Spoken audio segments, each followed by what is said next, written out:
honestly, like, at first I was like, oh, this is too much work. But I was like, nah, you know, black girls need to see this shit.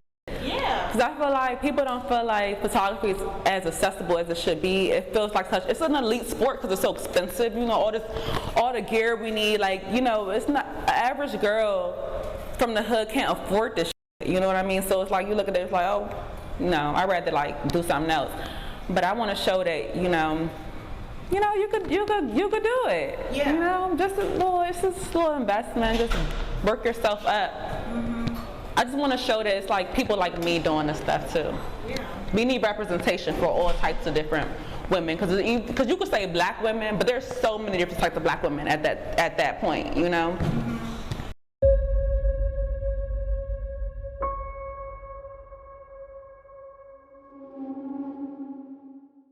My name is Kyna. I go by Kyna Uwaeme, and I'm Nigerian from Washington, D.C. I got started in photography by chance. I studied journalism at Norfolk State, and I just happened to pick up the camera, and I fell in love with it since. I didn't take the traditional route of working at a news station. Ended up graduating and just taking the artistic route, freelance route, and building my artistic identity from there. And that was my start in photography. I chose the major. I didn't know what I wanted to do when I went to college. I was one of those kids, I didn't have a clue, but I just idolized this woman on TV. Her name was Maureen on Make Sure for Box 5. And I just idolized her because she was a Nigerian American like me. And I idolized her, and I was like, oh, I want to be like her. You know, she was like me, I want to be like her. And I took up journalism, you know. From there, I just learned about storytelling and the art of it, and I just fell in love with it. And that's how I picked up photography. I've been a photographer now for 8 years. Say professionally though, for about 5 years. I got my first publication in 2017. And that was with Days, and that was just an experience for me because I literally like took the pictures a day before and submitted it to the social media editor the next day, and they accepted it, and they posted it on their publication for Women's History Month. That was my shoot of 3 young Muslim girls, and it was timely. So I say I've been a professional photographer for 5 years because that was my first publication. But I've been shooting for about 8 years, so since I've been in school, and you know, well, I love both. So I started off as a visual photographer. I didn't know anything about film, so that was my first experience working with digital. I had a Canon T3i Rebel. That was like gold for me because it shot photos and video equally well. So I was able to like build a career off of that. First starting out, and I had the kit, so I was like, I was cool as shit. Like, I think I'm dating myself saying I had a Canon T3i, but whatever. But I was introduced to film by a friend in 2017, and I was going to Nigeria. That's where my parents are from. I was going to Nigeria, going on a trip, and he was encouraging me to get into film. And I was like, you know what, I'm gonna go. He gave me my first rolls, and they were expired film. And I went to Nigeria, and I was like, okay, I'm gonna try and shoot. So I already had a camera. I'm gonna try and shoot. And one roll came out blank. One roll came out blank, but the other one came out really good. And I shared it online and everything, but that was my first introduction to film. Since then, I've just been consistent with shooting film. And I do enjoy shooting film because to me it's more of a spiritual practice with my photography. It brings me back to basics when I can focus just on the experience in the moment and not really worry about the photo and what I'm capturing. And that's what photography is all about. I know, society's made it a commodity in a way where it's like we have to have a product, but I feel film is like, it kind of takes me backwards, like I can enjoy the experience. So I kind of weigh out my balance and say, like, should I shoot with film? I weigh out my balance and say, figure out which products I shoot with film better or digital. But film for me definitely is like a personal practice. And like I would just go outside and just shoot film, just shoot people in the neighborhood with film. Yeah, I enjoy it. It's therapeutic for me rather than digital where it's like, you take the photo and you look at it and you're like so engaged with like how it looks and like kind of takes you away from the experience. And film is like, just there. You ain't even worry about that till after, you develop it, and that whole process of waiting, I feel kind of slows everything down. I feel like every photographer should have that experience. Yeah, and then it's just enjoying the experience, because at the end of the day, we're human first. Like, you know, we have these cameras, but you're putting yourself in these moments, and sometimes with these cameras, it's like you're not the camera, you're a human being, you know? And I feel like sometimes with the digital camera, you just hitting a shutter, like just hitting it. You don't even know what you hit sometimes. You're just like, but I feel like with film, you can slow down, and I appreciate it with that. YouTube University. I use YouTube to learn about film photography. It really helped because, I mean, there's just so many photographers willing to share, and I think that's what I love about photography. It's like, I mean, yeah, we have gatekeepers, but there's also a lot of people that's willing to share their information, and I take that and I run with it. And YouTube has been really helping me, like, just learn anything I want to know. So definitely YouTube, and just going outside and being open to making mistakes and being open to shoot blank roles and, like, you know, just having fun with it. So I'm self-taught. I didn't go to school for that part in particular. Honestly, even when I was in school studying journalism, my curriculum wasn't set up for me to learn, like, how to be a freelance photographer. It was more set up for me to go into the workforce and work at a news station. And I shadowed, I did everything I was supposed to do. I did that, and I was in a news station one time, and everyone was gathered around, and they were all, like, talking about this story they were gonna work on, and the story was about a guy that put a firecracker in his butt. And I was sitting there like, are y'all serious? I can't work on these type of stories. Like, I'm really trying to capture my community, tell real stories about, you know, our struggles, our joys, like really capture my people. But that solidified the fact that I did not want to work in a news station, and I wanted to go outside of my community and really, like, get involved and, you know, try to tell stories of real people, real life. And, you know, what inspires me is just real life joys, real life pains, real life struggles, and just trying to just communicate that with the world, and just putting a light on things that I feel people should be concerned about, or just you know, just communicating. I feel like photography is a communication tool, and I may not be the most well-spoken person, but I feel like when I take a photo, it literally, like, speaks 1,000 words. That's it, you know? So yeah, that's what inspires me, just being able to communicate with a tool and getting it across. My favorite subject is women. I love women. I love just sharing our, like, stories, and just sharing our vulnerabilities, and just sharing, like, everything, especially Black women. I feel like we've gotten shut up a lot by society a lot of times. They pick and choose what they want to portray us, and a lot of times the narratives aren't all the way true. And I just feel like, you know, I have a platform, and I feel like I want to be able to share true narratives of Black women, you know, and that's what inspires me the most. And just also just everyday life, just real life, like, just wanting to share my everyday life, or just sharing what I see, and just being able to relate with different people, and just share the feelings and emotions, and I enjoy that. I love to shoot 800 film speed. 800 film speed is my favorite because I just like that fast film speed. I'm a lover of candid photos. I don't like having those constraints that other film speeds may have. So I like the ability to shoot in low light, or whatever lighting I need, and not having those constraints. So a fast film speed just works for me in that case, and that's why I usually go for 800.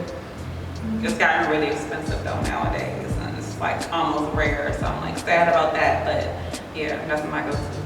The film prices are ridiculous. Like I said, I've moved back to shooting more digitally, I would say. Because I kind of have already set myself up to do that anyway, luckily. It's not a deal. I feel like y'all just taxing us. Y'all taxing the artists at this point, because y'all see the film photographers coming up. Y'all see it, and I feel like they're just taxing us, because I feel like if there weren't any film photographers, the prices would be dead low. So, you know, it's part of the capitalistic society, I feel. But for me, I think it's ridiculous. But yeah, it's just a reminder to be intentional in what you're photographing, you know. But like I said, I also shoot digital. And also it's like, I don't know, I'm not telling film photographers to not shoot film, but it's like, don't be afraid to shoot digital also. It's, you know, you can get good photos off the digital camera too. I would describe my body of work as real, raw, and relatable. I feel like when I look at my work, I wanted to reflect real life. I wanted to reflect the real essence of people. I like to capture culture. I like to capture just the real everyday life of people. And yeah, I want people, when they see my work, to look at it as like, oh, that's a real person. That's like a human being. Like, I would hate, like, oh, that's Photoshopped and da-da-da. Like, you know, I would hate for somebody to look at my work and just feel less of a person. You get what I'm saying? Like, I want people to feel empowered when they see my work. So yeah, I would describe it as like real and raw. I would say the film photographers that inspire me the most are, I love Andre Wagner. He's in New York. I love Dana Luxembourg. I love Deanna Lawson. I love Vernell Matrano. They all have different styles, but I just love their ability to capture people and make them look like humans. I just love looking at photographs where I can look at them and be like, I know that person, or I see them, or I feel them, you know? So I think all of those photographers capture that very well. Those are a few of my favorites. I would like to convey, I would like to convey just like real life. Just like, I want to be somebody that can preserve culture and history. So at the end of the day, when it's all said, I'm pretty young as a photographer. I feel like our work matters like 20 years down the line. Like, our work isn't as like, I don't say valuable. It just doesn't help. Because photography is something that captures memories, and people like to look back at it and say, oh, I remember that, you know. So I feel like I'm kind of young, especially in my career. But yeah, I would like to convey a sense of just culture and time and preservation of history. I want people to look at my work and be like feel nostalgic, or feel some sense of like emotion, feel something. Of course, I would have to say my most favorite is my photo that I took at DC, that demonstration at Mochella. That's definitely my favorite because it's a combination of timeliness, culture, real raw stuff that I just love to capture. It's like a mixture of everything that I love in a photo in one. And I feel like that was just, I'm not saying I would never create a better photo than that, but it was like literally a gift. And that has to be my favorite photo. I would love to see it in the museum. My career goals, I want to be able to have a sense of balance in my career with photography. I would love to be like a mom in the future, so being able to balance the two, that would be ideal for me. I want to be able to travel, like go all around the world, go back to my parents' homeland, being able to work there, and just like be transnational in a way where I'm not just in one area. That would be ideal for me. And also I would love to have like a franchise with my studio where it's like in multiple places. So that's a big career goal for me, and just taking the culture like all over the world. You know, I want to tour the whole world, you know, because I've been here for a while. So that's definitely like where I want to go with it. I would say the most difficult part is comparison and looking at other photographers' careers and like just thinking like, oh, why I couldn't get that shit, or why I couldn't do that, you know? Like, I used to compare myself to a lot of photographers when I first started out, and I just had to accept that, you know what, our lives are totally different, our circumstances are totally different, and just have more gratitude with my situation and what I had going on, and work with that. You know, we all dealt with different hands in life, and you can't question yours, you know, so I had to accept that. That was the most difficult part, is just comparing myself. I feel like I've gotten over that now, but when I was younger, I used to compare myself a lot, and that was hard, especially with social media. It's like in your face 24/7. So that was something I had to kind of get a grip on. And I've been enjoying my craft more ever since then. I would say my biggest accomplishment is being a part of an exhibit in the MLK library. Martin Luther King is just somebody that I looked up to growing up, just as an activist and creating change for people. And so being able to be a part of an exhibit with his name is just like monumental to me. It's like, wow, like it makes, even if I don't want to see myself as somebody that's creating change, it's like, how can I not when my name is next to this, you know, person? Like I used to go to the library as a child all the time, and now it's like my work is in the library. So for me, that's like the biggest accomplishment for me, because, you know, you don't know who you're gonna touch. Yeah. By being in the library, and you know, there could be some girl or just some kid that sees it and like, wow. Yeah. And that, you know, that's like a little seed. Yeah, just planting little seeds of inspiration for kids in the hood. I came from the hood. I don't come from like a situation where it's like a silver spoon and like all of this like photography stuff. I had to work blood, sweat, and tears to build up. Nothing was given to me.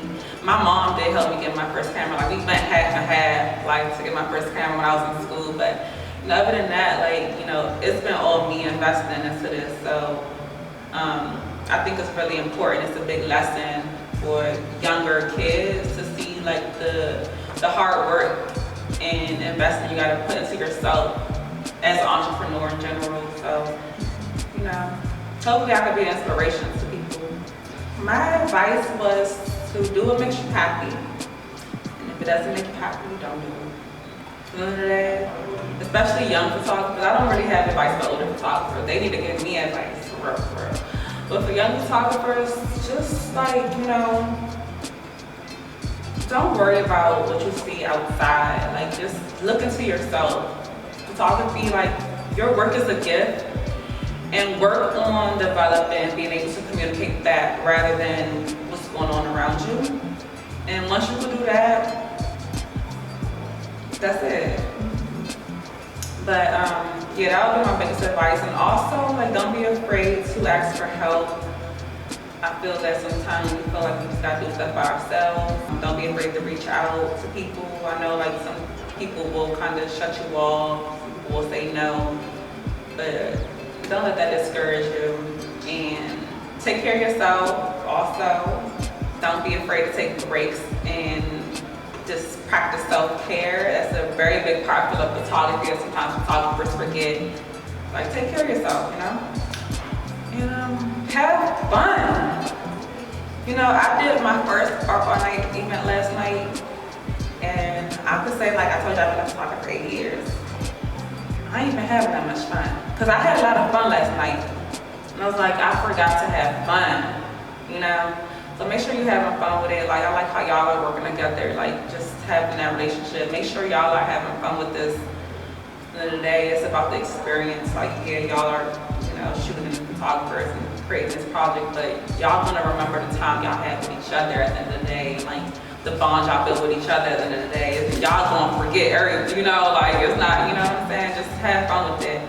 And make sure you love what you're doing, and it's gonna pay off, you know. Hey y'all, I'm Kyna, and I'm here with MMfilmstore for 24 exposures, and thank y'all for watching.